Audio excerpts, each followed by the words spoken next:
तो हम लोग प्रारंभ करते हैं क्लास को। आज जो है उस दिन हम बता रहे थे, थोड़ा प्राणायाम पर बता रहे थे। आज कुछ प्राणायाम को आगे बढ़ाएंगे कि प्राणायाम जो है उस दिन पूरा पूरी क्लास नहीं हो पाया था।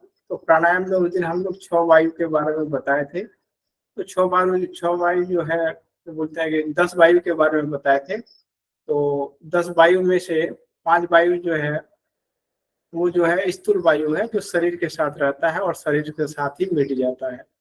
और जो 6 वायु है आपके 6 वायु का नाम भी बताए थे, ठीक है ना। उसमें कुर्म बताए थे, क्रिकर बताए थे, धनंजय बताए थे। तो इस तरह 6 वायु है। तो 6 वायु जो है आपका ये जो है उपवायु है। तो ये सब वायु के साथ हम कैसे कनेक्ट करें, उस दिन ये सारा चर्चा हो चुका था। और इसको आज हम थोड़ा विस्तार करते हैं कि इन वायुओं का और क्या महत्व है और इन वायुओं को हम लोग जो है कैसे ये रख सकते हैं। तो इस पर थोड़ा सा हम चर्चा कर लेते हैं। तो आइए, तो देखिए वायु जो है, ये 10 वायु जो है, 10 वायु मिलकर जो है हमारा पूरा पूरा, चाहे तो वो भौतिक हो, अधोभौतिक हो या फिर आध्यात्मिक हो, ये तीनों संसार को जो है वो चलाते हैं। 6 ये 10 वायु मिलकर। और 10 वायुओं का गड़बड़ हो जाना ही रोग का एक मुख्य कारण है। अगर वायु अगर प्रभावित होता है तो आपके शरीर का अंग अंग जो है वो प्रभावित हो जाता है। तो इसीलिए वायुओं सबको जो है, जितने सारे वायु हैं उन सारे वायु को जो है कैसे संतुलित रखा जाए, इस पर थोड़ा हम अपनी विवेचना देते हैं, ठीक है। तो देखिए, एक उस दिन हमने बताया था, वहां तक छोड़ा था कि आप जो है नाड़ी शोधन प्राणायाम के द्वारा और भ्रामरी प्राणायाम के द्वारा, ये 2 ही प्राणायाम काफी है। तो नाड़ी शोधन प्राणायाम के द्वारा जो है आप 10 वायु को जो है एक साथ क्या कर सकते हैं, सामंजस्य कर सकते हैं। और इनकी सामंजस्यता टूटनी नहीं चाहिए। तो जैसे जैसे इसकी सामंजस्यता होगी, उसका परिचय क्या है कि इसका ये जो है ना संतुलित हो रहा है। तो उसका परिचय ये है, जब आप नाड़ी शोधन प्राणायाम करेंगे तो नाड़ी शोधन प्राणायाम करते समय अगर मन अगर क्या हो जाए, मन अगर स्थिर हो जाए आपका, तो आप समझ जाइए कि ये वायु जो है हमारा क्या हो रहा है, संतुलित हो रहा है। अगर मन स्थिर नहीं हो पा रहा है या बेचैन सा महसूस होता है नाड़ी शोधन प्राणायाम करते समय, तो आप सोच लीजिए कि ये संतुलित नहीं हो पा रहा है। तो उसके लिए क्या है, तो उसके लिए नाड़ी शोधन प्राणायाम को आपको जो है थोड़ा सा लंबा करना पड़ेगा। आप धीरे धीरे धीरे धीरे धीरे धीरे सांस को खींचिए, फिर धीरे धीरे धीरे धीरे धीरे सांस को छोड़िए, फिर धीरे धीरे धीरे धीरे सांस को खींचिए, फिर धीरे धीरे सांस को छोड़िए। तो इस क्रम में आप देखेंगे कि मन की जो बेचैनी है वो धीरे धीरे धीरे धीरे कमते चले जाएगा, कमते चले जाएगा, और मन जो है धीरे धीरे शांत होते चले जाएगा और डूबते चले जाएगा। अच्छा, उसी तरह जो है जब कुंभक प्राणायाम का आप क्या करेंगे, जब अभ्यास करेंगे, तो कुंभक प्राणायाम करते करते करते क्या होगा कि आप अंदर ही जो है धीरे धीरे खोने लगेंगे। कभी कभी ये भी भूल जाएंगे कि अरे हम तो प्राणायाम कर रहे थे, अब करते करते जो है आप धीरे धीरे ऐसे भूल जाएंगे, लगेगा कि हम सो गए, ठीक है ना। तो ऐसी अगर अवस्था आ जाए करते करते, तो सोचिए कि आपका जो 10 वायु है वो संतुलित हो रहा है। यही उसका जो है एकमात्र जो है लक्षण है, सिम्टम है कि वायु हमारे संतुलित है। अच्छा, अब दूसरा उसका लक्षण क्या है, दूसरा सिम्टम क्या है कि वायु आपका 10 वायु जो है संतुलित हो रहा है। तो उसका एक लक्षण और है, वो लक्षण ये है कि जैसे वायु संतुलित होगा तो शरीर के अंदर जो है बल की वृद्धि होगी, इनर अंदर से जो है ना बल की वृद्धि होगी, और आपकी जो कार्य क्षमता है वो बढ़ते चले जाएगा, बढ़ते चले जाएगा। आप कितनों काम कर लेंगे, कितनों काम कर लेंगे, ठीक है, उससे जो है आपकी शक्ति घटेगी नहीं, आपकी शक्ति जो है और अनवरत रूप से बढ़ते चले जाएगा, ठीक है। आप थकेंगे नहीं, कोई चीज में थकावट महसूस होगा ही नहीं आपको। जब जहाँ चाहे, जिधर चाहे, चाहे धूप हो, छांव हो, ठीक है, जर्नी हो, तो कहीं पर भी थकावट नहीं होगा। तो इसका दूसरा ये परिचय है कि आपकी वायु जो है वो संतुलित है। तीसरा जो है, तीसरा इसका परिचय क्या है कि वायु संतुलित हो गया है। तो वायु संतुलित होने का एकमात्र ये है कि आपकी याददाश्त शक्ति जो है वो अचानक देखिएगा कि माइंड जो है ना ज्यादा से ज्यादा चीजों को याद रखने लगा है, ठीक है। तो वो भी जो है वायु संतुलन का एक लक्षण है।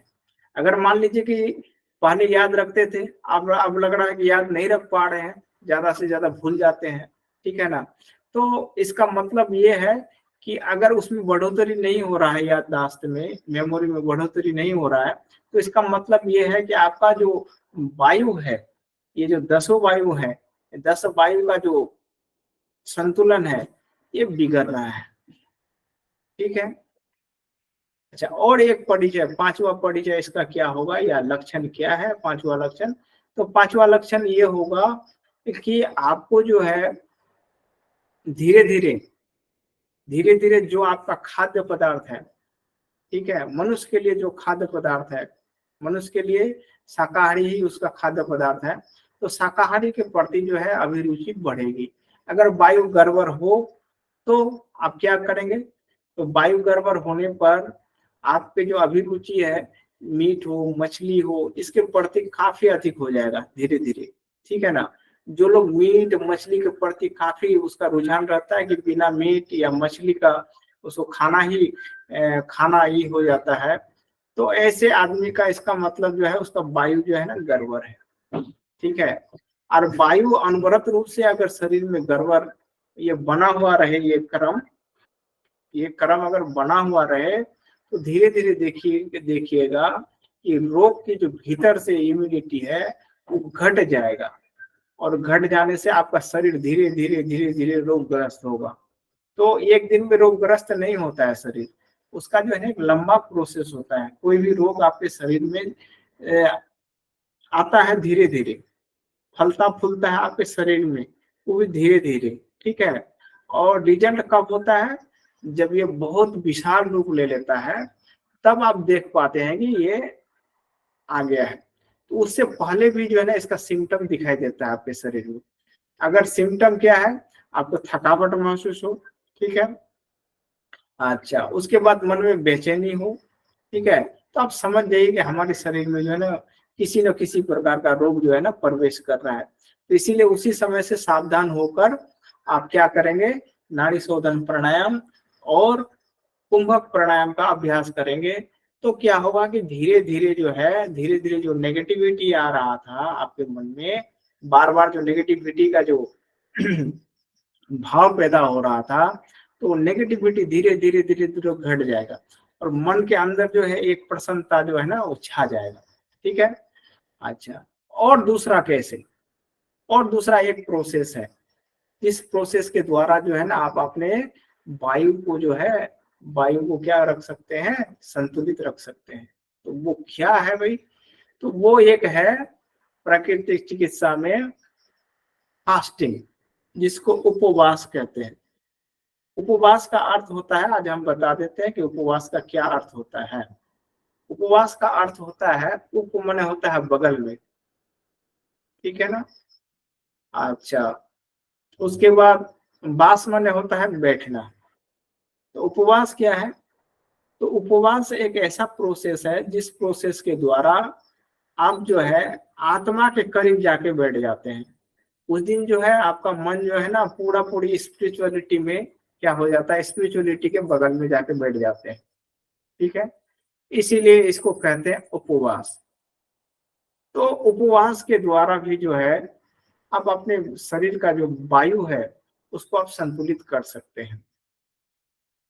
तो अगर इसका जो रेशियो होना चाहिए, उपवास का जो रेशियो होना चाहिए, वो रेशियो होना चाहिए एक साइकिल में या फिर एक फेज में होना चाहिए। अब जैसे मान लीजिए 15 दिन में करते हैं तो फिर 15 दिन में ही कीजिए, फिर 15 दिन में ही कीजिए। तो 15 दिन वाला फेज सबसे अच्छा है, और साप्ताहिक वाला भी फेज अच्छा है, और महीना वाला भी फेज ठीक है, ठीक है। लेकिन अगर जरूरत पड़े तो साप्ताहिक कर सकते हैं। तो साप्ताहिक जो लोगों का उम्र कम है वो लोग साप्ताहिक करें, जो लोग थोड़ा उससे ज्यादा हो गया तो कम से कम 15 दिन वाला फेज सही है। ठीक है, तो 15 दिन वाला फेज सब लोग कर सकते हैं। तो इसीलिए 15 दिन में एक साइकिल, 15 दिन में एक साइकिल, पूरे महीना में हाफ हाफ साइकिल करके जो है ना एक साइकिल पूरा हो जाएगा आपका। तो इसीलिए 15 दिन बाद जो है ना आप फास्टिंग कर सकते हैं। तो किसी दिन को भी चुन लीजिए, सोमवार, मंगलवार, बुधवार, ठीक है, वो अच्छा है। अब हम लोग जैसे चुने हुए हैं, जैसे आज एकादशी है तो एकादशी को हम फास्टिंग मारते हैं। हर एकादशी मेरे लिए फास्टिंग रहता है, और मैं सुबह से शाम तक और शाम से फिर सुबह तक कुछ नहीं लेता हूँ, सिर्फ पानी छोड़ के कुछ नहीं। मैं पानी पीते रहता हूँ, अपना काम करते रहता हूँ। ये नहीं कि थोड़ा बैठ जाना है, सब काम करते हैं, काम में कोई बाधा नहीं होता है। ठीक है, और फास्टिंग के दिन तो और ही एनर्जी बढ़ जाता है, काम करने की क्षमता जो है ना और बढ़ जाता है। तो इसके द्वारा भी जो है आप क्या कर सकते हैं, इसके द्वारा अपने वायु को जो है वो संतुलित कर सकते हैं। तो ये दो ही मेथड है। इस दो मेथड को लेकर अब अपने 10 वायु को जो है, अपने प्राण शक्ति को जो है मजबूत बना सकते हैं, अपने वाइटलिटी को जो है मजबूत बना सकते हैं। और दुनिया में दूसरा कोई मेथड नहीं है कि अपने वाइटलिटी को जो है, अपने वाइटल फोर्स को जो है, अपने प्राण वायु को जो है मजबूत रख सके। ठीक है ना, ऐसा देखा गया है, ऐसा पढ़ाया देखा गया है। फास्टिंग करने का कुछ नियम है, ठीक है, उसको जान लेना जरूरी है। जिसको जरूरत होगा वो लोग जान लेंगे, और अच्छा ढंग से फास्टिंग होना चाहिए। काहे कि फास्टिंग का मतलब होता है कि आप रोटी खा रहे हैं, आप हलवा खा रहे हैं, ठीक है ना, आप या फिर फल खा रहे हैं। तो फल खा के भी फास्टिंग होता है, लेकिन वो फास्टिंग में वायु संतुलित नहीं होता है। फास्टिंग मतलब फास्टिंग, ठीक है। और फास्टिंग कितना देर का होना चाहिए जो कारगर है। और एक दिन मैंने बताया था कि फास्टिंग के द्वारा जो है ना बड़े बड़े रोगों का उपचार कर सकते हैं। ताकि इस जगत में जो है एक यूनिवर्सल डॉक्टर है और एक यूनिवर्सल डॉक्टर नहीं है। एक लेडीज डॉक्टर है, एक जेंट्स डॉक्टर है। तो जो जेंट्स डॉक्टर है उसका नाम है उपवास चंद, ठीक है। उपवास चंद यानी फास्टिंग को हिंदी में उपवास कहते हैं। तो इसको इसीलिए इसका नाम ऐसे ही हम रख दिए, इसका नाम है उपवास चंद। तो उपवास चंद के ऐसा एक डॉक्टर है जो किसी भी रोग को, चाहे दुनिया का कोई भी रोग आपको है, उस रोग को ये दूर कर सकता है। इसके अंदर इतना बड़ा क्षमता है कि दूर कर सकता है। तो इसीलिए जो लोग फास्टिंग करने के लिए इच्छुक हैं वो लोग कर सकते हैं। तो इसीलिए हम तो बोलेंगे कि कम से कम जो है 15 रोज में जो है ना एक दिन तो फास्टिंग जरूर मारिए। उससे आपको जीवन भर शरीर में किसी तरह का तकलीफ नहीं होगा, आप सदा ही खुश रहेंगे। ठीक है, एक ही सदे सब साधे सब जाए, रही मन मूल ही सींचियो भूले फले अधाय। ठीक है, तो रहीमन कवि का ये एक दोहा है। तो इसको थोड़ा हम कोट करते हैं आप लोगों के सामने कि क्या है इसका अर्थ। एक ही सधे सब साधे सब जाए, रहीमन मूल ही सींचियो फूले फले अगाए।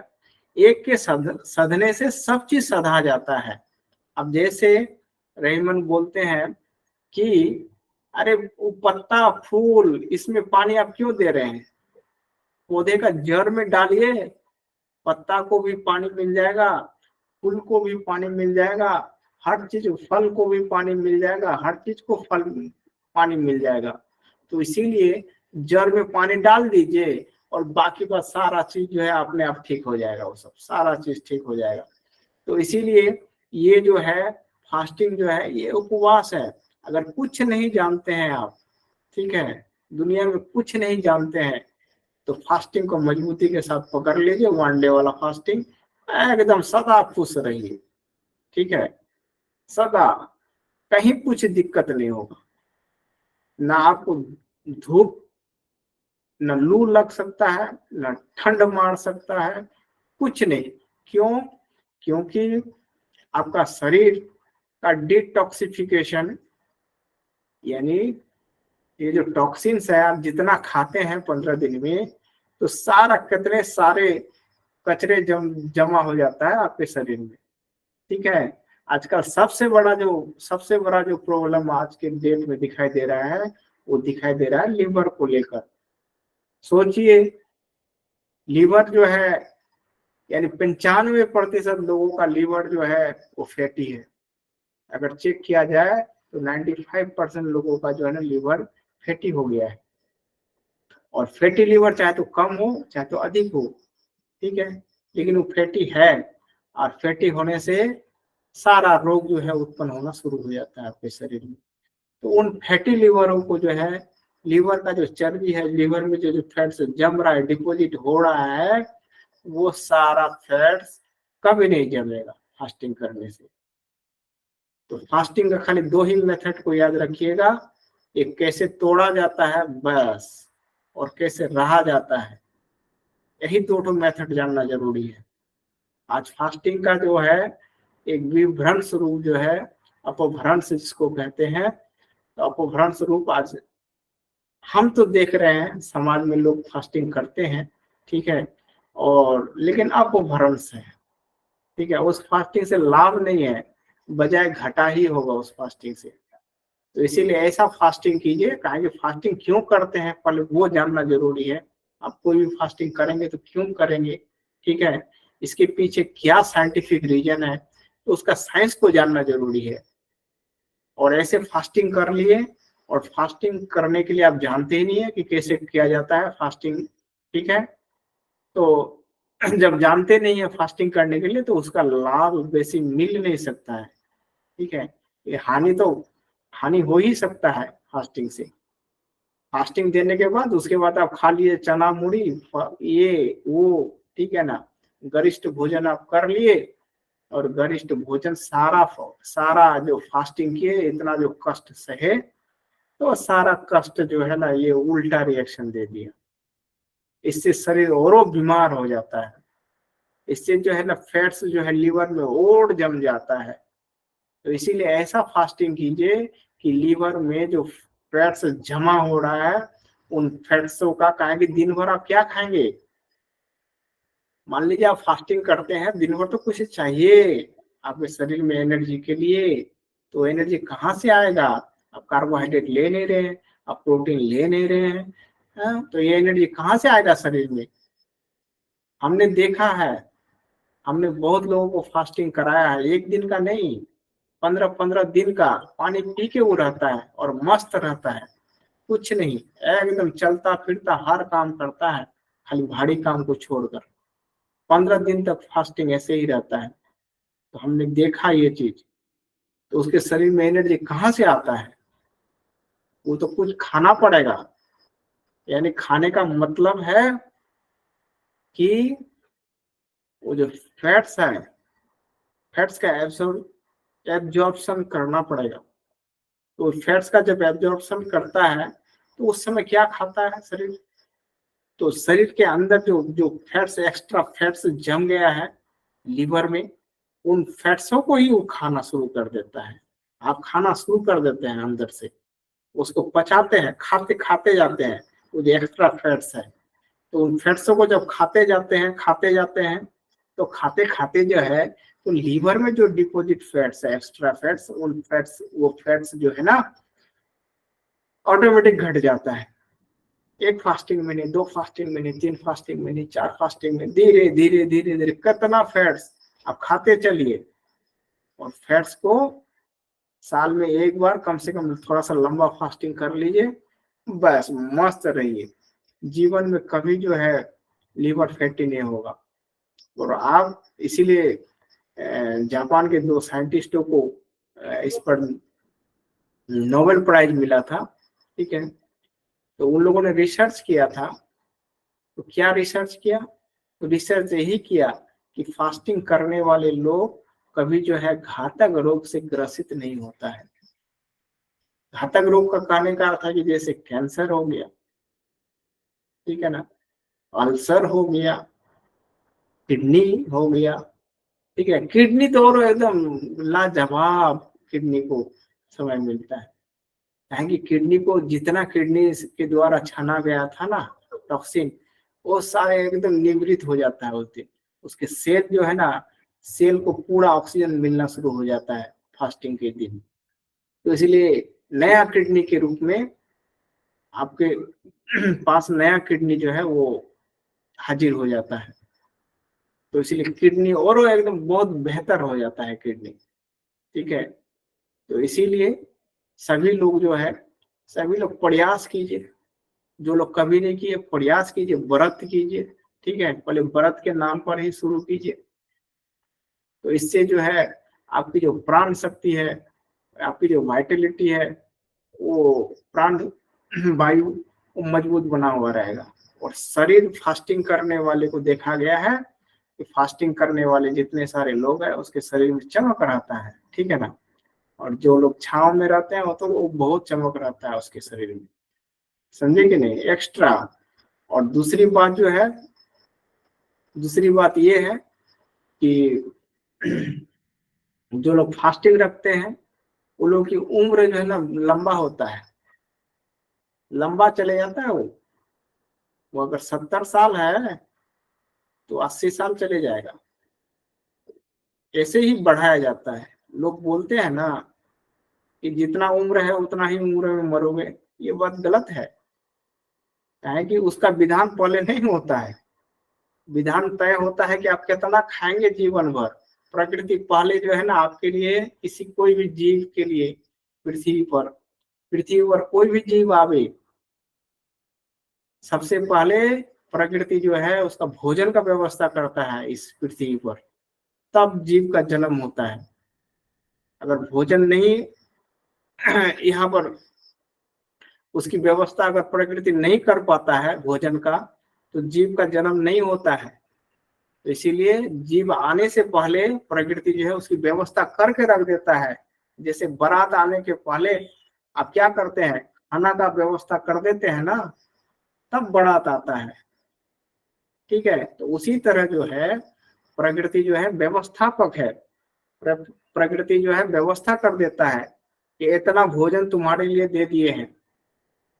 ठीक है, अब तुम चाहो तो इसको 10 दिन में खत्म कर दो, या 10 साल में करो, या 50 साल में करो, ये तुम्हारे पास है। तो इसीलिए जो है जो लोग बचा बचा के भोजन करते हैं, ठीक है, जो अल्पाहारी होते हैं, वो लोगों का वो दो लोग दीर्घायु होते हैं, दीर्घायु होते हैं। और भोजन तो एक सीमित मात्रा में ही होगा। आदमी भोजन क्यों ज्यादा कर लेता है, खाना क्यों ज्यादा खा लेता है, उसका एक ही कारण है कि वो चिबाता नहीं है। अगर चिबाना प्रारंभ करे तो खाना नहीं खा सकता है, कितनो बड़ा आदमी हो जो खाने वाला हो। ठीक है, वो बहुत भोजन ग्रहण नहीं कर सकता है। इसलिए चिबा चिबा के भोजन कीजिए, उससे शरीर भी ठीक रहेगा और अल्पाहारी भी बन जाएंगे। तो इसीलिए आप जितना अल्पाहारी होंगे उतना ही आपके लिए फायदे है। तो आप बोलिए कि भाई हम लोग तो खाने वाले कस के हैं, आप बोलते हैं कि खाना अल्पाहारी। ठीक है, तो ये तो उल्टी बात है। उल्टी बात नहीं है, यही सही बात है। अल्पाहारी को देखा गया कि वो बीमार कम पड़ते हैं, और जो ज्यादा भोजन ग्रहण करते हैं, अगर फिजिकल मेहनत कम हो गया उससे, ठीक है, तो वो बीमार पड़ जाते हैं।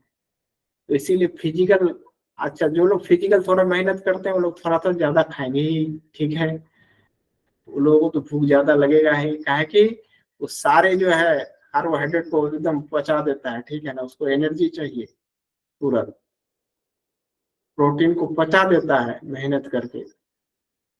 तो इसीलिए फास्टिंग को आप पकड़ के अपना प्राण वायु को जो है ना वो ठीक कर सकते हैं। ये दूसरा विधा है। और अगर नहीं करना चाहते फास्टिंग, तो प्राणायाम को जो है ना दाब के पकड़िए और प्राणायाम को कीजिए। और प्राणायाम जो है धीरे धीरे धीरे धीरे, खाली वहां ही नहीं, ये जो प्राणायाम है, आप जो इसको प्राणों के प्राण भी बोला गया है। तो ये जो प्राणायाम है, तो प्राणायाम सिर्फ आपके वायु को सिर्फ संतुलित नहीं करेगा, आपकी वाइटलिटी को सिर्फ बढ़ाएगा नहीं, ठीक है। आपका वाइटलिटी के साथ आपका माइंड जुड़ा हुआ है, आपका जो मन जिसको कहते हैं, हम लोग जिसको मन कहते हैं, वो जुड़ा हुआ है। तो मन में धीरे धीरे धीरे धीरे परिवर्तन आएगा। क्यों मन में परिवर्तन आएगा? कि मन जो है कोई संवेदना जो होता है, जिसको सेंसेशन कहते हैं, तो सेंसेशन के द्वारा गाइडेड होता है। जब पूरा आत्मा का सेंसेशन जब आपके माइंड पर पड़ने लगेगा, तो मन धीरे धीरे धीरे धीरे सात्विक हो जाएगा, अपने हो जाएगा, कुछ करने की जरूरत नहीं है, आपको उस दिशा में मन ही नहीं लगेगा। तब सात्विकता की ओर जो है ना आपकी जीवन धारा वो बहने लगेगा। अब हर काम करते हुए, हर चीज करते हुए आपका जीवन सात्विकता की तरफ बढ़ेगा। और जब सात्विकता के तरफ बढ़ेगा, यही मनुष्य का जो है ना मुख्य लक्ष्य है। तो इसीलिए पतंजलि ने जो योग में प्राणायाम को अनिवार्य बताया है, उसका एक ही कारण है कि हर मनुष्य का जो मन है, क्योंकि हम लोग, एक डार्विन का कहना है कि एक कोशीय जीव से बहुकोशीय जीव का विकास हुआ है, यूनिसेलुलर से मल्टी सेलुलर जीवों का विकास जो है, विकास के क्रम में मनुष्य आया है। पहले ये वन सेलुलर था, उसके बाद मल्टी सेलुलर माने एक कोशीय था, तब उसके बाद बहुकोशीय, इस तरह विस्तार होते होते होते होते मनुष्य तक आया है।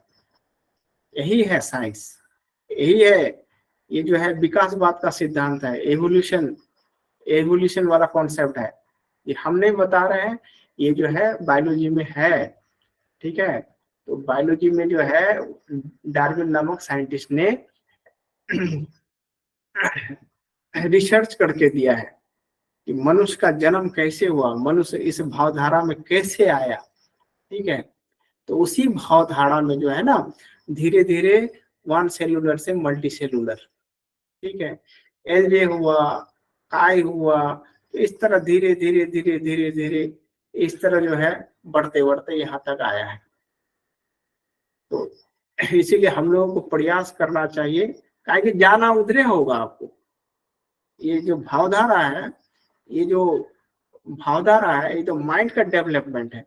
यूनिसेलुलर में माइंड का डेवलपमेंट है ही नहीं, उसमें माइंड है नहीं, काहे कि उसमें जो है तन्मात्र होते हैं। तन्मात्र जैसे 5 तन्मात्र है हम लोग का, तो 10 गो, जैसे 5 कर्मेंद्रिय है और 5 जो है ज्ञानेंद्रिय है। इसको इंग्लिश में बोलते हैं सेंसरी ऑर्गन, ज्ञानेंद्रियों को, और कर्मेंद्रियों को बोलते हैं मोटर ऑर्गन्स बोलते हैं।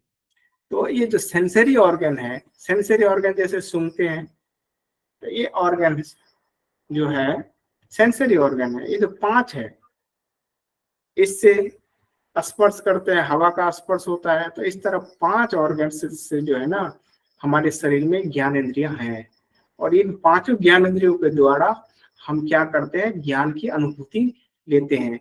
आप सोचते हैं कि ये कलम है, ये फैन है, तो कैसे आप देखते हैं, तभी देखते हैं कि मीठा है, कैसे आप ये करते हैं, मीठा का परिचय लेते हैं, तो ये जिह्वा से लेते हैं। तो इस तरह जो है ना 5 गो है पूरा। तो ये 5 गो से जो है ना हम पूरा पूरा विस्तार, जितना सारा जगत है, दुनिया है, ठीक है, इसका परिचय हम 5 ज्ञानेंद्रियों के द्वारा हम लोग लेते हैं। इसको सेंसरी ऑर्गन कहते हैं। 5 है आपके पास मोटर ऑर्गन, ये 10 मिला के होते हैं आपके पास इंद्रियां। 10 इंद्रियां जो है, इसी 10 इंद्रियों के द्वारा आपका जीवन जो है वो चलता है। तो माइंड के साथ आपका कनेक्ट हो जाता है। तो कौन कनेक्ट होता है? तो आपकी जो वाइटलिटी है, आपका वाइटलिटी कनेक्ट होते ही जो है माइंड के साथ, और इसकी अनुभूति वो करने लगता है। ठीक है, तो सिर्फ ऊपर ही नहीं है सेंसरी ऑर्गन, भीतर भी है आपके। ठीक है, उन सेंसरी ऑर्गन के द्वारा आपको ज्ञान प्राप्त होता है, और धीरे धीरे ये ज्ञान जो है धीरे धीरे बृहद हो जाता है। जैसे स्वामी विवेकानंद का नाम ले, स्वामी विवेकानंद एक यूनिक पर्सनालिटी, उनका नाम हम बता रहे हैं। रामकृष्ण परमहंस का नाम बता रहे हैं। ठीक है, एक यूनिक पर्सनालिटी, उनका नाम गदाधर था, रामकृष्ण परमहंस का नाम, खैर जो भी हो उनका नाम। तो था तो विख्यात हुए रामकृष्ण परमहंस के नाम पर ही विख्यात हुए। तो रामकृष्ण परमहंस के स्टूडेंट थे स्वामी विवेकानंद। तो स्वामी विवेकानंद का माइंड इतना एनलार्ज था और वो एनलार्ज किया नहीं था। तो इस क्रम में जो है विकास के इस क्रम में जो यूनिसेलुलर है उसमें किसका विकास, उसके बाद मल्टी सेलुलर, तो जब मल्टी सेलुलर बना तो किसका विकास हुआ, तो हर चीज चेंज हो गया। उसमें जो ऑर्गन है, ऑर्गन की संख्या कम है। उसके बाद धीरे धीरे मल्टी सेलुलर में ऑर्गनों की संख्या जो है, इसमें भी जो है ऑर्गनों की संख्या जो है, ऑर्गन्स की संख्या जो है यानी इंद्रियों की संख्या धीरे धीरे बढ़ते बढ़ते बढ़ते मनुष्य तक आया और मनुष्य में 5 ऑर्गन का डेवलपमेंट हो गया और ये 5 ऑर्गन के द्वारा वो हर चीज कर सकता है। तो 5 ऑर्गन ही डेवलप नहीं किया और 5 ऑर्गन के साथ साथ माइंड का भी डेवलपमेंट हुआ। एक कौवा कितना सोच सकता है, एक बंदर कितना सोच सकता है, लेकिन है तो वो भी चालाक, वो भी दिमाग का बुद्धि का उपयोग करता है। ठीक है, एक गाय कितना दिमाग लगा सकती है, एक घोड़ा कितना दिमाग लगा सकता है, लेकिन है उसके पास भी दिमाग है, वो अपना बुद्धि का उपयोग करता है। ठीक है, लेकिन हम लोग जो बुद्धि का उपयोग करेंगे और बंदर या कौवा जो बुद्धि का उपयोग करेगा, तो दोनों में फर्क है। दोनों में ये फर्क है कि उसमें रैशनैलिटी नहीं है, उसमें विवेक नहीं है, इंट्यूशन नहीं है, लेकिन हम लोगों के पास इंट्यूशन है। हम लोग बुद्धि का उपयोग करेंगे लेकिन उसमें जो है रैशनैलिटी होगी, उसमें लॉजिक होगा। ठीक है, कि ये उचित है या अनुचित है, इसका विचार हम लोग कर सकते हैं, लेकिन पशु जो है इसका विचार नहीं कर सकता है। जैसे घोड़ा खाता है जहां वहीं वहीं जो है वो पेशाब कर देता है, लेकिन मनुष्य ऐसा नहीं करेगा। ठीक है, क्यों? मनुष्य के पास भी बुद्धि है और बुद्धि के साथ साथ इसके पास रैशनैलिटी है, इसके पास लॉजिक है, इसके पास इंट्यूशन है। खाली इंटेलिजेंसिया नहीं है मनुष्य के पास, मनुष्य के पास इंट्यूशन भी डेवलप है, विवेक भी डेवलप है। तो विवेक के द्वारा वो तर्क वितर्क करेगा, लॉजिक करेगा और लॉजिक करने के आधार पर वो सोचेगा कि ये काम उचित नहीं है। तो इसीलिए लॉजिक का विकास मनुष्य तक हो जाता है। तो लॉजिक का विकास जब मनुष्य तक हो जाता है तो इस तरह क्रम में जो है ना, क्रम में आप प्रकृति जो है आपको क्रम में आगे तक ले जा रहा है। यूनिसेलुलर से मल्टी सेलुलर डार्विन का जो सिद्धांत है वो आगे की तरफ बढ़ रहा है। आप जाना चाहें चाहे न चाहें, प्रकृति आपको ले जाएगी उधरे।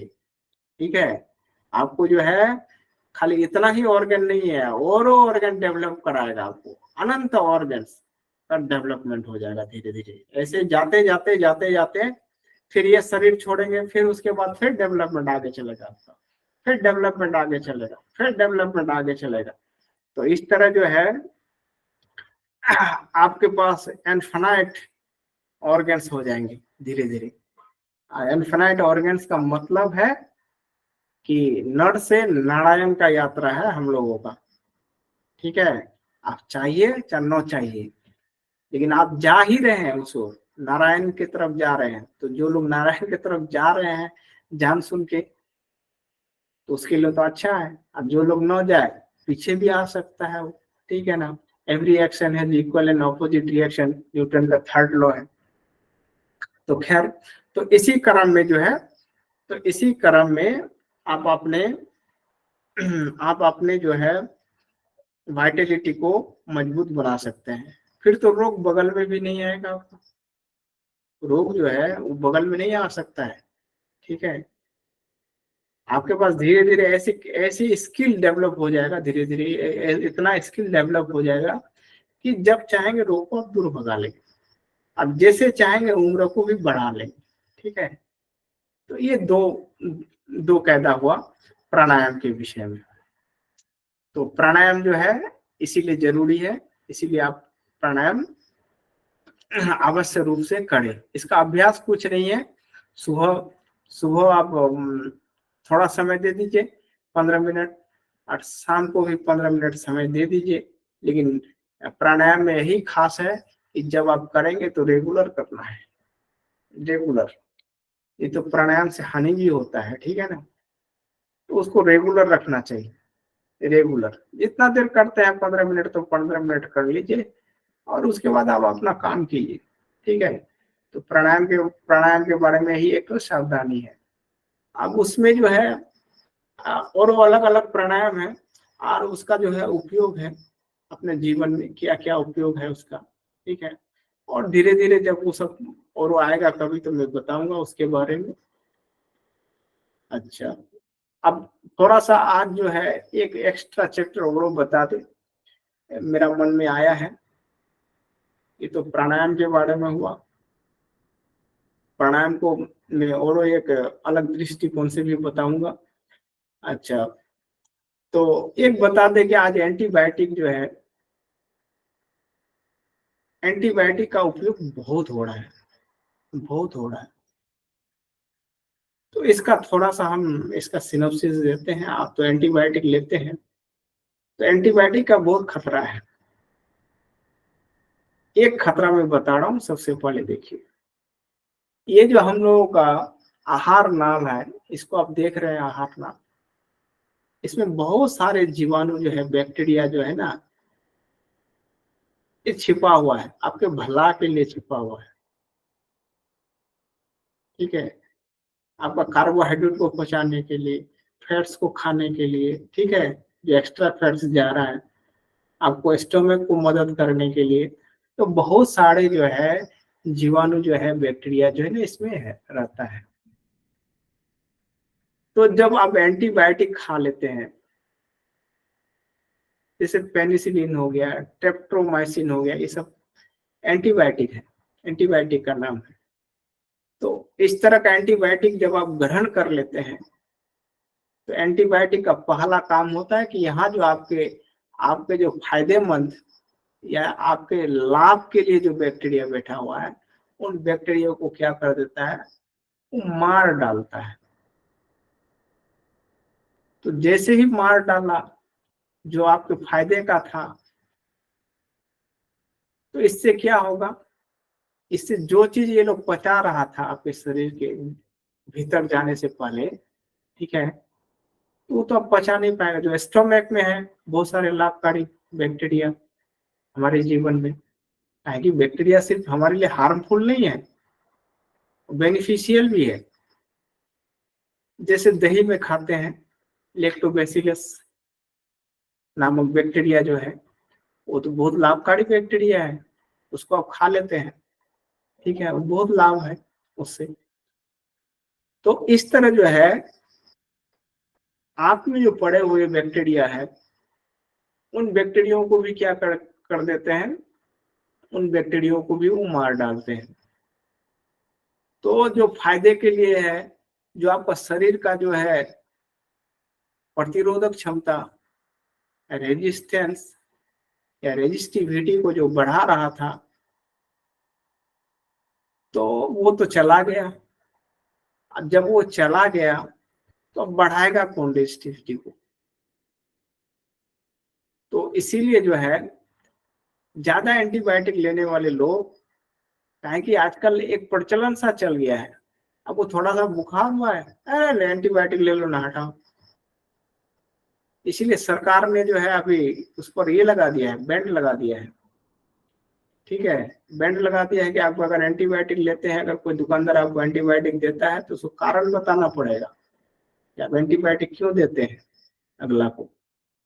कि एंटीबायोटिक बहुत ही हार्मफुल है और एंटीबायोटिक के कारण ही जो है ना सारा खेला गड़बड़ हो गया है, पूरा जगत का खेला जो है ना गड़बड़ हो गया है पूरा, एंटीबायोटिक के कारण।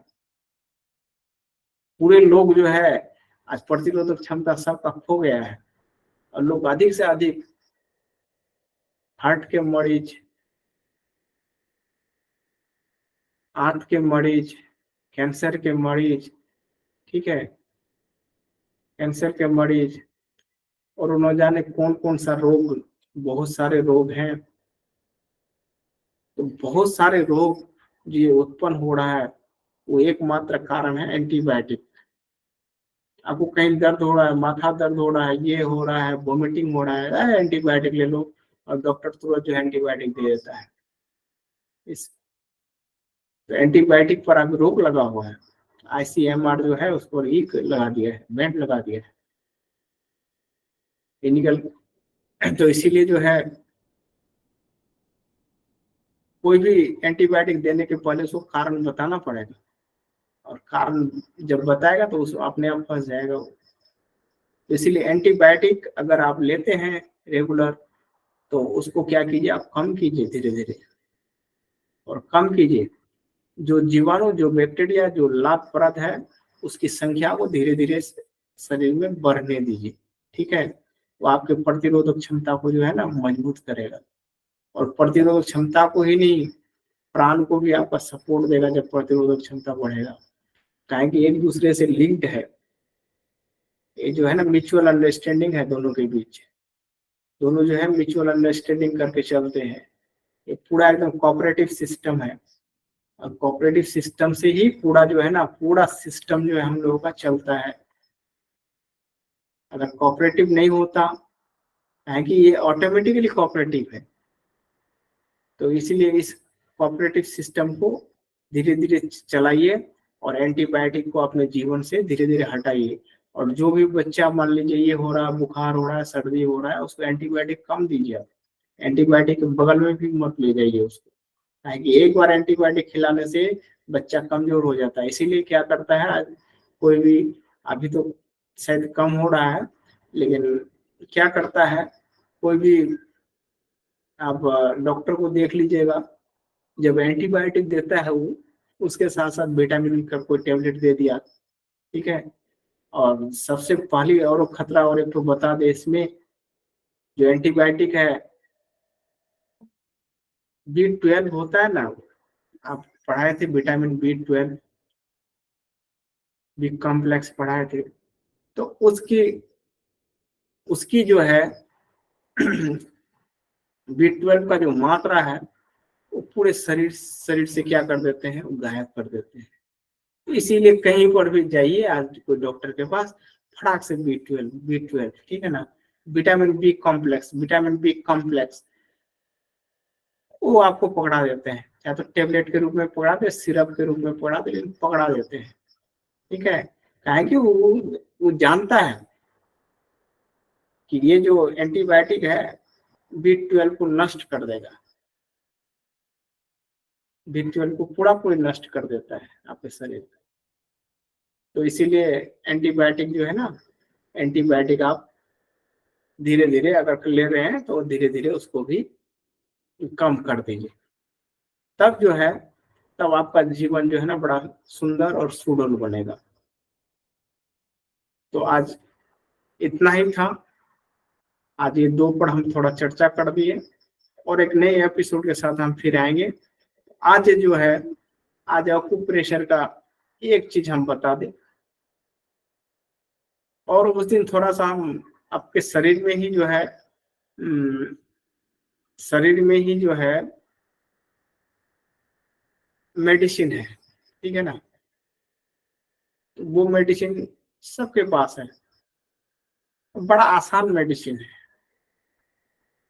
जो कभी आप लोग कल्पना भी नहीं किए होंगे कि ये मेडिसिन है। ठीक है, वो मेडिसिन का मैं प्रखर उपयोग बताऊंगा। आप जो खाते हैं ना, खाने से जो आपके जो ये जो लार ग्रंथि है, लार ग्रंथि से जो लार निकलता है, उसका एक दो ठो उपयोग बता देंगे, जो सब लोग आप लोग कीजिए, उसका फायदा लीजिए। ठीक है, दो ठो उपयोग, बड़ा बेहतर उपयोग बताएंगे। कुछ कोई भी रोग के लिए आप कुछ भी रोग को ऐसे ही खत्म कर सकते हैं, कुछ नहीं करेंगे, खाली मुंह को हम हिलाएंगे, ठीक है, पेट दर्द खत्म हो जाएगा। मुंह को हम हिलाएंगे, सिर में दर्द है ठीक हो जाएगा। ठीक है, अब वो क्या है, एक दो ठो हम बताएंगे जो बहुत कॉमन डिजीज के लिए आपका उपयोग होगा। ठीक है, दो तीन ठो हम बता देंगे। तो चूंकि लार का कैसे उपयोग करना है, और लार, इस पर हम थोड़ा सा चर्चा कर देंगे अगला क्लास में। तो अब आइए थोड़ा सा 5 मिनट जो है हम लोग जो है अकुप्रेशर पर बात कर लेते हैं, ठीक है ना। तो अकुप्रेशर का कुछ जो है, कुछ बता रहे हैं। अब कुछ क्या बता रहे हैं, तो आज जो है, आज हम सर्दी के बारे में बता दे तो अच्छा है, या गैस के बारे में भी बता सकते हैं, लेकिन सर्दी के बारे में बताते हैं। जिनको जिनको भी सर्दी है, और अगर स्नोफेलिया नहीं है सर्दी में, ठीक है, अगर स्नोफेलिया है तो उसका भी मैं किसी दिन बता दूंगा, चर्चा कर दूंगा, और उससे जो है ना 100% जैसा भी स्नोफेलिया हो वो ठीक हो जाएगा स्नोफेलिया आपका। तो आज मैं बता देता हूं आपको सर्दी के लिए, कोई भी सर्दी हो तो इसमें दो उपाय हम बताते हैं, एक प्राकृतिक चिकित्सा में बताते हैं और दूसरा जो है अकुप्रेशर में बताते हैं। अगर सर्दी एलर्जिक है, मान लीजिए कि धूल धड़कन पड़ा ऐसे सर्दी हो गया, ठीक है, या पानी ज्यादा ठंडा पी लिया उससे सर्दी हो गया, तो आपको देखा गया कि आप बार बार ठंडा पानी पीते हैं तो वो सर्दी हो जाता है, ठीक है। और एलर्जी, एलर्जी एक ही कारण से होता है। आपके जीवन में अगर एलर्जी हो रहा है उसका एकमात्र कारण है लीवर। कोई बोलता है कि एलर्जी ठीक नहीं होता है, कभी हम बोलते हैं कि एलर्जी ठीक होता है, उसके लिए थोड़ा समय देना पड़ेगा।